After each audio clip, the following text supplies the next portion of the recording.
Salut à toi public. Dans ce chapitre, nous allons aborder la dualité onde-corpuscule, à savoir que la lumière peut se comporter soit comme une onde, soit comme un corpuscule. Donc le préalable à cette vidéo, c'est de savoir un petit peu l'état des recherches il y a à peu près 100 ans, où on commençait à essayer de comprendre la nature de la lumière. On s'apercevait que les éléments, ils étaient capables d'absorber certaines quantités d'énergie et de réémettre de la lumière.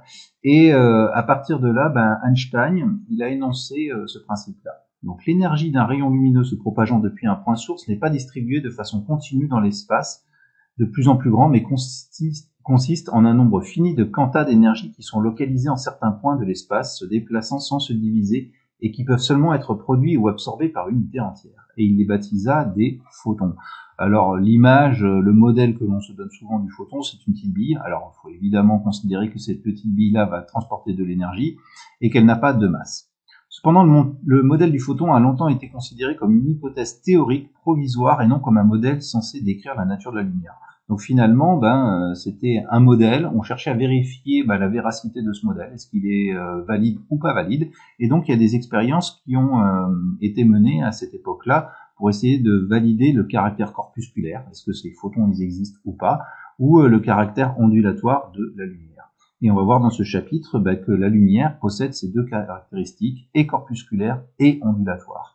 Alors, la première expérience qui a été faite par Kimball et Dagenais est la suivante. On a une source de lumière ici qui est monochromatique de très faible puissance et de telle sorte que les photons vont être émis un par un. Voilà, on va les laisser sortir un par un. Ici, on a une lame semi-réfléchissante. Alors, c'est la même lame semi-réfléchissante que l'on a pu déjà rencontrer sur l'expérience de Michelson et Morley avec l'interféromètre dans le chapitre sur la relativité. Donc, cette lame semi-réfléchissante, elle permet à la lumière de diviser la lumière en deux. Il y a une partie de la lumière, 50%, qui traverse la lame semi-réfléchissante et l'autre partie qui subit une réflexion. Juste derrière, ces scientifiques, ils ont placé des photomultiplicateurs. Comme la source de lumière est très faible, ces photomultiplicateurs vont détecter l'arrivée de lumière, quelle que soit sa nature, corpusculaire, ondulatoire. Et finalement, ils vont émettre un signal électrique s'ils reçoivent de la lumière. Donc le PM1, photomultiplicateur 1, va émettre un signal électrique sur l'entrée E1, quand il recevra de la lumière. Raisonnement identique sur le photomultiplicateur numéro 2, qui émettra également un signal électrique quand il recevra de la lumière. Et ici, on a ce qu'on appelle un détecteur de coïncidence. En fait, concrètement, le signal de sortie, va correspondre au signal 1 multiplié par le signal 2. Et alors, pourquoi c'est un détecteur de coïncidence? Parce que si on reçoit simultanément sur PM1 et sur PM2 un rayonnement, E1 et E2 vont simultanément émettre une tension électrique. Et donc, le produit de ces deux tensions en sortie sera non nul.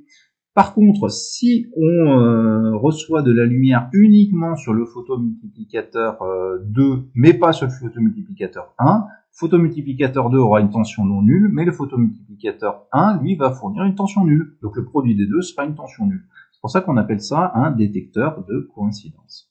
Alors finalement, cette expérience-là, pourquoi est-ce qu'elle permet de répondre au caractère ondulatoire ou corpusculaire de la lumière? Parce que si c'est une onde, c'est une source continue. En dépit de ce que disait Monsieur Einstein, c'est une source continue dont l'amplitude va être divisée de 50%. Donc on va avoir une onde qui va traverser, et cette même onde va être divisée en deux pour arriver sur le photomultiplicateur 1, avec une amplitude qu'on imagine divisée par 2. Mais ça veut dire que le photomultiplicateur 1 et le photomultiplicateur 2 vont générer un signal électrique. Et donc le détecteur de coïncidence va nous dire, c'est bon, j'ai un signal sur les deux, j'ai une tension en sortie qui est non nulle. Si on part sur l'hypothèse corpusculaire, il faut imaginer les photons, et ces petits photons sont insécables, on ne peut pas les couper.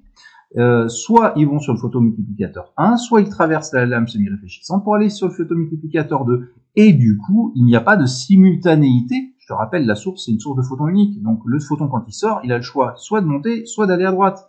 Donc simultanément, il n'y aura pas arrivé de 2 photons sur le photomultiplicateur 1 et 2, et donc là, le signal en sortie sera toujours nul. Et c'est d'ailleurs ce qui s'est passé, hein. Le signal à la sortie du détecteur de coïncidence est toujours nul.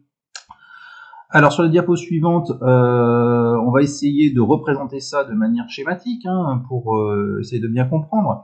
Si on a l'hypothèse 1 et qu'on est sous forme de lumière, bon bah la source lumineuse ici, son amplitude, si la lumière est sous forme ondulatoire, si c'est une onde, et ben son amplitude va être divisée par 2. Alors j'ai essayé de schématiser ça avec un faisceau de double largeur ici et une largeur 2 fois plus petite ici.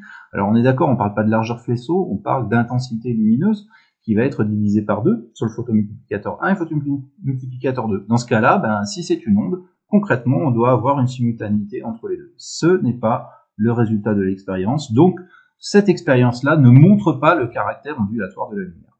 Alors, c'est un petit peu surprenant parce que bah, la lumière, on a vu son aspect ondulatoire.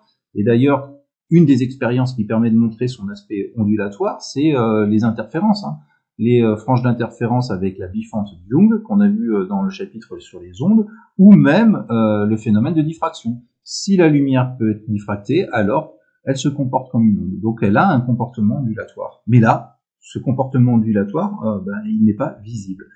Donc deuxième schéma, si on considère que la lumière est un corpuscule, des petits photons, comme l'a énoncé Monsieur Einstein, et ben ces petits photons, soit ils passent par le haut, soit ils traversent, mais en aucun cas il n'y a de simultanéité sur le récepteur 1 et sur le récepteur 2. Et c'est donc cette hypothèse qui est validée, c'est ce qui permet au final de dire que la lumière, dans cette expérience-là, a un caractère corpusculaire. Voilà, écoute, j'espère que cette vidéo t'a aidé, je te dis à bientôt sur la chaîne.